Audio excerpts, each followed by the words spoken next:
আসসালামু আলাইকুম, সবাইকে ওয়েলকাম করছি আমার আজকের আরও একটা ভিডিও দেখার জন্য। আর ভিডিও দেখার শুরুতেই সবাই ছোট্ট করে একটা লাইক দিয়ে দিবেন।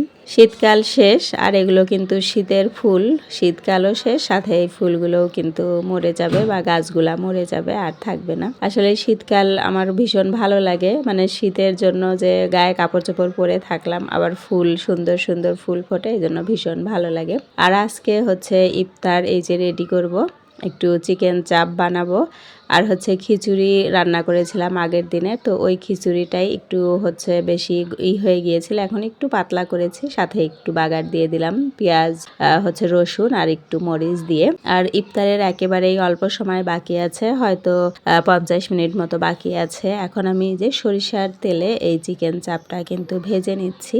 তো চিকেন চাপ উল্টিয়ে পাল্টিয়ে ভেজে নিলাম। মশলাগুলো কিন্তু লাস্টে দিয়েছি, না হলে মশলা সহ যদি এটা ফ্রাই করতে দেওয়া যায় তাহলে কিন্তু মশলাটা পুড়ে একেবারে কালো হয়ে যায়।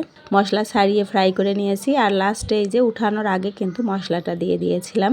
আর আমি একে একে কিন্তু সব ইফতারগুলো এই যে ভেজে নিচ্ছি। এখানে আলুর চপ, পেঁয়াজু করেছি, বেগুনি করেছি, তো সব কিছুই হচ্ছে এখন বেড়ে দিব। আর আমার হচ্ছে রান্নাঘরের সকেটটা নষ্ট হয়ে গিয়েছে বলে আমার ডাইনিং টেবিলে এই কারেন্টের চুলায় রান্না করতে হচ্ছে ইদানিং, তো এটা একটু ঝামেলা হয়ে গিয়েছে। টেবিলে দেখা যায় সব কিছু থাকে, তেল ছিটে যায়, জিনিসপত্র নষ্ট হয়ে যায়।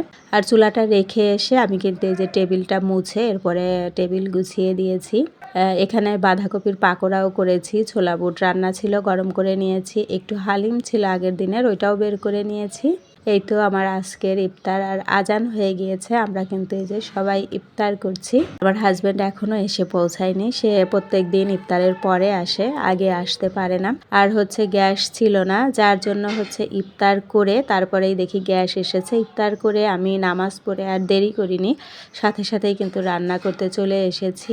এখন হচ্ছে কই মাছ আলু দিয়ে ভুনা করছি।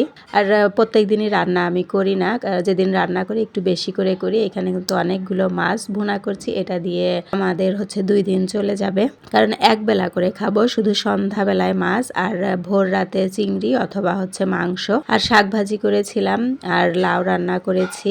আর মানে আজকেই আমার 2 আইটেম রান্না পড়ে গিয়েছে, হচ্ছে মাছ মাংস দুইটাই। আর এই যে সবজিগুলোও কিন্তু আলাদা আলাদা বক্সে করে বেড়ে রেখেছি, মানে এক বেলার জন্য জাস্ট বের করে ওভেনে গরম করব আর খাবো, যেহেতু গ্যাস থাকে না চুলায় তো আর গরম করা যাবে না। আর এই যে মাংসটা রান্না করেছিলাম রাতের খাবার শেষে, মাংসটা সেহরির জন্য কিছু রেখেছি আর এক এক দিনের জন্য বক্সে করে রেখে দিয়েছি। তো আমার আজকের ভিডিও এই পর্যন্তই। সবাই ভালো থাকুন, সুস্থ থাকুন, আল্লাহ হাফেজ, আসসালামু আলাইকুম।